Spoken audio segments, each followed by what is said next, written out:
پیر رومی مرشد روشن ضمیر، کاروان عشق و مستی کا اسیر،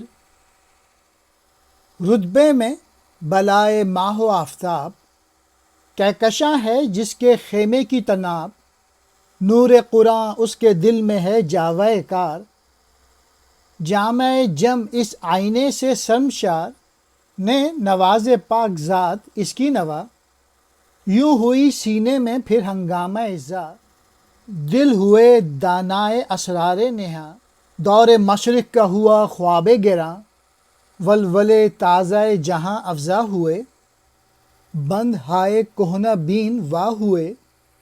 پیر رومی ایک روشن ضمیر مرشد ہیں اور عشق و مستی کے قافلہ سالار ہیں۔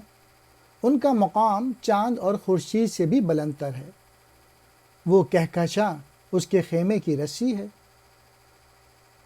ان کا دل قرآن پاک کی روشنی سے منور ہے، ان کا صاف آئینہ دل کے سامنے جام و جم بھی شرمندہ ہے۔ اس پاک فطرت نے نواز کے نغمے نے میری طبیعت کے اندر دوبارہ ہنگامے پیدا کر دیا۔ مولانا روم نے مجھ سے فرمایا کہ مشرق کے لوگوں کی جانیں راز ہائے حیات سے واقف ہو گئی ہیں، مشرق گہری نیند سے جاگ اٹھا ہے، قدرت نے مشرق کو نئے ولولے عطا ہوئے ہیں اور اس کی پرانی غلامی کی بیڑیاں کھول دی گئی ہیں، یعنی غلامی سے نجات پانے کا احساس پیدا کر دیا گیا۔ روشن ضمیر جس کا دل اور باطن نور ہدایت سے منور ہو۔